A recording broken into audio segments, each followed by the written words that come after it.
Cy Young Award is the next market we were going to dive into after we talked AL and MVP, an early look at those futures yesterday, being that spring training is just getting underway. Let's start in the NL because I feel like on the BetMGM network, I am the Paul Skeens guy. I mean, the gang on the Daily Tip was coming up with really creepy photoshops of me on Livy Dunn's body last year. It Creepy. was very Chris, uncomfortable. those were not creepy. Those were nice. Those were nice. No, I was very uncomfortable. I was uncomfortable seeing my face on Livy Dunn's body. I can't imagine what other people were thinking.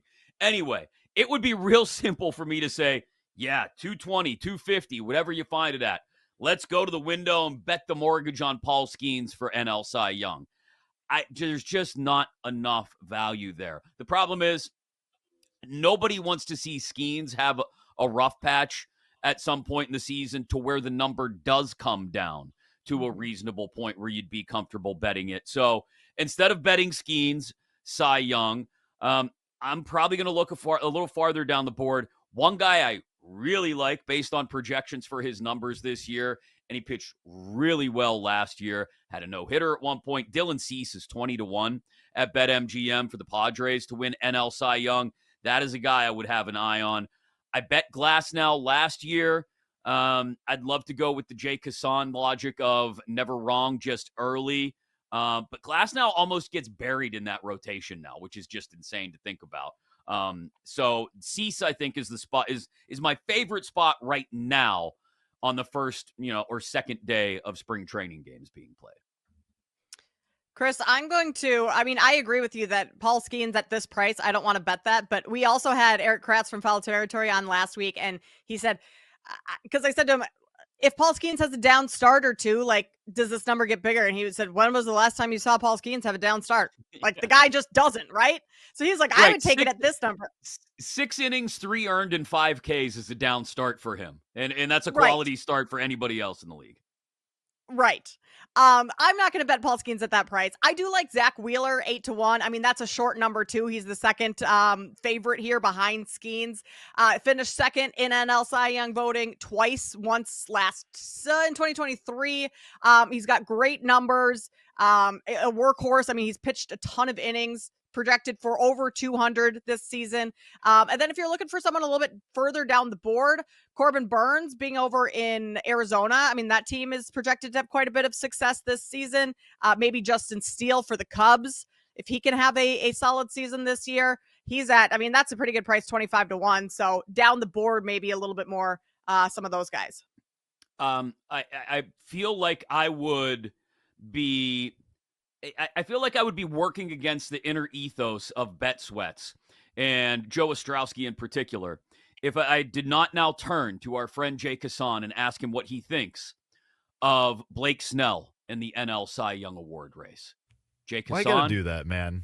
What? Like that was Joe's mean. not here and someone that was not done in good Blake faith. Snell bear. That was not done in good faith. Total good faith. Yeah, I knew exactly what I'd get. Unfortunately, now that he's a Dodger, we may just have to wave the white flag on the old Blake Snell shtick, which really, really hurts my soul. I know I've matured, and I know that I'm growing as a person because I did look at Blake Snell to lead the league in wins at 20-1, and I was like, it's not bad. So maybe the therapy is working. I don't know. I'll talk about it with my therapist tomorrow, but. Notwithstanding, Blake Snell. He stinks, Kate. He's a fraud. It's the whole thing. Where you been the last 3 years? Come on. You've been on this network long enough. Line. It is the best thread on the entire network is the battle between Jake and Joe O over Blake Snell over the last 2.5 seasons. It's been just chef's kiss to watch. And the thing is, neither of us are right or wrong. It's just at different points we're both right. I think he stinks. Joe thinks he's great. And then, of course, he goes and wins Cy Young a couple years ago. That was really fun for my Twitter mentions.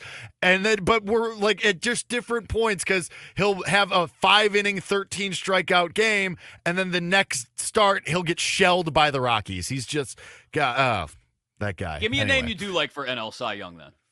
I will go farther down the board because I don't want to go anyone that is shorter than 10-1 because it's probably just going to be Skeens. It's the Shohei Ohtani theory where he's just really good and people like to vote for him. But if I were, it would be shots. And so I really like Christopher Sanchez of the Phillies at 50-1. The only thing that was holding him back last year, and he had a really, really good first half with a 2.79 ERA, and he fell off a little bit in the second half.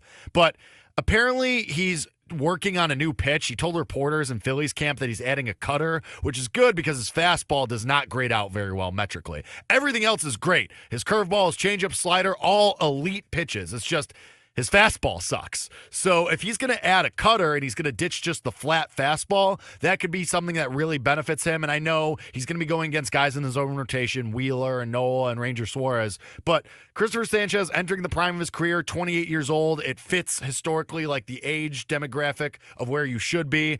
He's somebody at a long price that I've really liked and somebody I have circled. Haven't bet it yet. I want to see a couple of these spring starts. The first one is Garrett Cole at 16-1 because when was the last time you got this kind of number on this guy? And I know, Chris, you're making the face. We think he's washed. The velo is gone. But this is one of the smartest guys in all of Major League Baseball who has been hailed as one of the most cerebral pitchers over the last decade in all of baseball. I think we started to see it in the playoffs and in the second half down the stretch last year of he realized he doesn't have the 97, 98, 100 mile an hour anymore. He knew he couldn't reach back and have that in his bag of tricks anymore. So he started just attacking the zone in different ways. And yeah, he's not going to be the 10, 11, 12 strikeout guy anymore, but I still think he could be that 7 and 8 strikeout guy while still going deep into the game, 7, 8, 9 innings. And that's how you rack up WAR as well, as if you're going deeper into these games. That's why Logan Webb is always near the top of the leaderboards statistically on the NL side. So I think if Garrett Cole has accepted that he's just not this flamethrower anymore, he's always had the breaking stuff. He's always had the pure stuff on his curveball and his slider, his changeup. So if that's going to be the case, I do think you're going to get some hashtag value here on Garrett Cole at 16-1 because for the last 6-7 years, we've seen him 5-1, 6-1, third favorite in the market. So I just looked at that number and that popped to me immediately. I do get the concerns. Maybe he's just washed, but I'm willing to take a shot on him adjusting his game. Another one that I really like, 25-1, Hunter Brown of the Houston Astros, a guy who figured it out in the second half last year, one of the most dominant pitchers in the second half in all of baseball last year. We kind of saw him start to evolve from a thrower, one of those guys like Garrett Cole of old who, yeah, I got 98 in my bag. Like I could just throw it past you, except he couldn't, and he was getting shelled, and home runs were going every which way out of the park against him. And he started to evolve, and he started to kind of move the strike zone around, use his secondary pitches more, and it paid off for him. And he's another guy who's starting to enter that prime of his career, 26 years old, and he's starting to figure it out and kind of mature into his career. So he's on that path. So at that number, I was hoping for a longer number on him, but at 25-1 out there, I still like that as well. And then I'll give you the long one. 80-1, Toronto Blue Jays pitcher Bowden Francis. This dude was unreal. Granted, it was a small sample size. He started as a reliever. He started the season in the bullpen. Blue Jays really badly needed some starting pitching because they were pulling guys off the street almost. I'm pretty sure Chris Mack almost made a start for them at one point in August. I was in the bullpen, yeah. Right, you were the bullpen catcher, I think, is what I heard. But then they bring Bowden Francis out, and in his first couple of starts, he almost throws 2 no-hitters on 2 separate occasions. Granted, one of them was against the Angels, but still, it's pretty hard to do, especially when you're just transitioning out of the bullpen. So he has really, really elite graded stuff. His fastball grades really, really well. His off-speed stuff grades really well. The only question is, can he keep it up for a full year? This would be his first full year as a starter. We know what kind of happens with that when you make a huge jump in innings. Body starts to break down a little bit. The shoulder, the elbow maybe don't hold up as much. So I get it. Maybe he's just on the shelf come August, July. But if he's healthy, all of the metrics and all of the grades look really, really good for him. And at 80-1, obviously, a really nice price. I like that Hunter Brown look, too. The Bowden Francis, like you said, a little bit more of a roll of the dice. The Hunter Brown look is a really good one. Because everybody's going to look at Framber, and that's the direction they're going to want to go in the Astros rotation. That probably keeps this number down a little bit longer unless Brown comes, unless he's just dealing absolute dimes from day one this year. the attention will stay on Framber and maybe keep the Hunter Brown number down a little bit, give you a few starts to maybe evaluate how this one plays out.